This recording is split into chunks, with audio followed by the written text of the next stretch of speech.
تو حضور کے بالفعل جو آپ کا مشن ہے اس میں شروع میں انذار غالب ہے. وہ تو اب جب کچھ لوگوں نے تسلیم کیا، کچھ لوگ ایمان لائے، کچھ لوگ قریب آئے، کچھ تربیت میں سے گزر رہے، انہیں بشارت دے دیتا. تمہارے لیے بشارت ہے، سلام علیکم. یہاں تک کہا گیا ہے نبی یہ جو ہمارے مومن بندے آپ کے پاس آتے ہیں وَخْفِضْ جَنَاحَكَ لِلْمُؤْمِنِينَ، ذرا اپنے کندھوں کے ان کے سامنے جھکا کر رکھا کیجیے، ان پر شفقت کیجیے، ان سے محبت کے ساتھ پیش آئیے.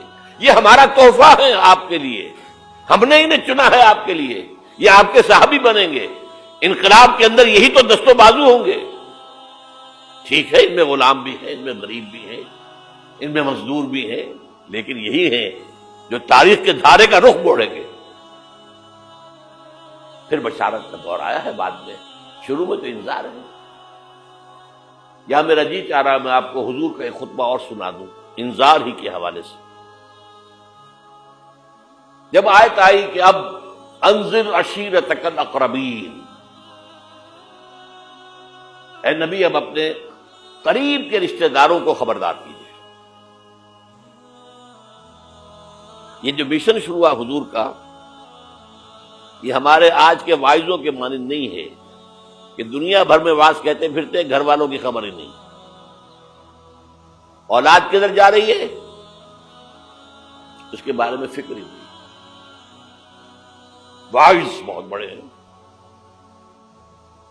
Charity begins at home. سب سے پہلے دعوت دیجیے اپنے گھر والوں کو اور اپنے رشتہ داروں کو. وانذر عشیرتک الاقربین.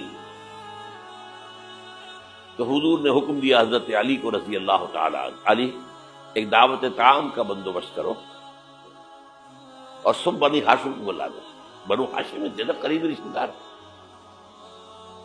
یہ آپ کو معلوم ہونا چاہیے کہ جیسے ہمارے ہاں ایک قبیلہ ہوتا وٹو قبیلہ، اب وٹو میں مانے کے، لالے کے، شامد کے یہ ہوتے ہیں نا، پھر ان میں خاندان ہوتے ہیں. کوئی شاہ محمد تھا اس کی اولاد جو ہے وہ شامد کے ہو گئی، لالا کوئی ہوگا لالے کے ہو گئے، مانے کے ہو گئے، لیکن ہے سب وٹو. اسی طرح مکے میں بسنے والے تھے سب قریش. کوئی جو ہے بنو ہاشم، کوئی بنو امیہ، کوئی بنو علی، کوئی بنو تیم، لیکن سب کے سب کون تھے؟ قریش. اس میں جو گھرانہ تھا جس سے حضور تھے وہ بنو ہاشم تھے. تو اقربین کہا نا اپنے قریبی رشتہ داروں کو.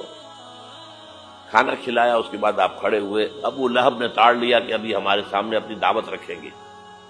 وہ تو چونکہ ایک دیوار بیچ کا پڑوسی تھا اور دشمن تھا، چگا چچا ہونے کے باوجود بدترین دشمن. اس نے شور مچایا، ہوٹنگ کی، اور کسی نے بات نہیں سنی اور یہ کوشش ناکام ہو. چند دن کا بیچا دے کر آپ نے صلی اللہ علیہ وسلم پھر کہا علی دوبارہ ذرا کھانے کا اہتمام کرو. پھر بلایا، پھر کھانا کھلایا. میں کہا کرتا ہوں کہ اب کچھ شرم آ گئی ہوگی کہ 2 دفعہ روٹی کھا لی ہے تو کم سے کم ان کی بات تو سن لو. یہ خطبہ جو دیا ہے حضور نے صلی اللہ علیہ وسلم، عظیم ترین خطبہ، جامع ترین خطبہ. لیکن مجھے عجیب ہے، یہ محسوس ہوتا ہے کہ ہمارے ہاں احادیث کی کتب میں میرے علم کی حد تک یہ موجود نہیں ہے. مجھے یہ خطبہ ملا ہے نہج البلاغہ سے،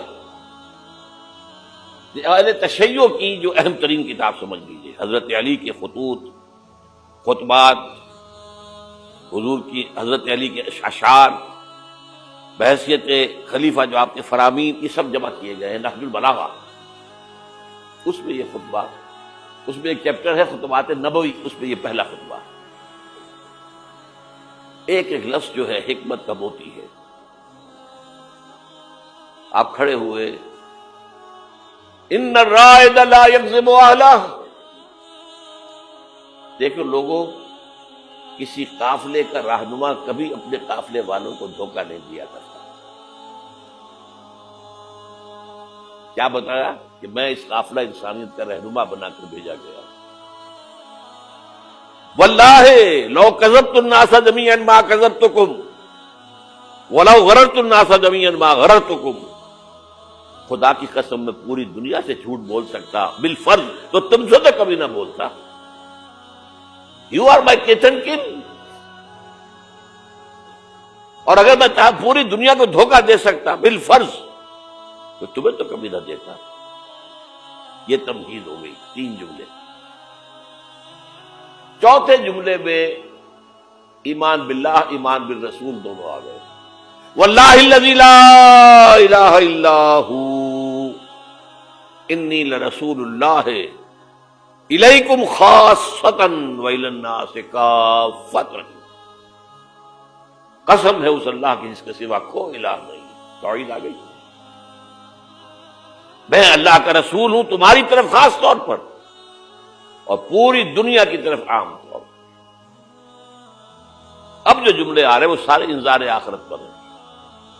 واللہ لتموتن کما تنامون. خدا کی قسم تم سب پر موت آئے گی جیسے کہ روزانہ رات کو سو جاتے ہو. ثم لتبعثن کما تستيقظون. پھر ایک صبح ہوگی جب اٹھا لیے جاؤ گے جیسے کہ روزانہ صبح بیدار ہو جاتے ہو. وہ صبح قیامت بھی آئے گی. اور کبھی آپ نے نوٹ کیا بیداری کے وقت کی دعا مسنون کون سی ہے؟ الحمدللہ الذی احیانی بعدما اماتنی والیہ النشور. اللہ کے حمد، اس کی تعریف، اس کا شکر جس نے مجھے دوبارہ زندہ کر دیا اس کے بعد کہ مجھ پر بہت طاری ہو گئی تھی. جو شخص روزانہ صبح یہ الفاظ پڑھے گا جب صبح قیامت کو اٹھے گا تو اس کی زبان پر یہ الفاظ آئیں گے کہ نہیں آئیں گے؟ الحمدللہ الذی احیانی بعدما اماتنی والیہ النشور. واللہ لتموتن کما تنامون ثم لتبعثن کما تستيقظون ثم لتحسبن بما تعملون. پھر حساب کتاب لیا جائے گا جو کچھ تم کر رہے ہو اس کا. ثم لتجزون، پھر لازماً جزا دی جائے گی. بالاحسان احسانا وبالسوء سوءا. اچھائی کا اچھا بدلہ، برائی کی بری سزا. وانھا لجنۃ وبدا او لنار ابدا. اور وہ کیا ہے؟ یا ہمیشہ ہمیشہ کے لیے جنت اور یا ہمیشہ ہمیشہ کے لیے آگ. اللہ اسے ہمیں بچائے. سبحي نفسي وصلي عند سطر العاديات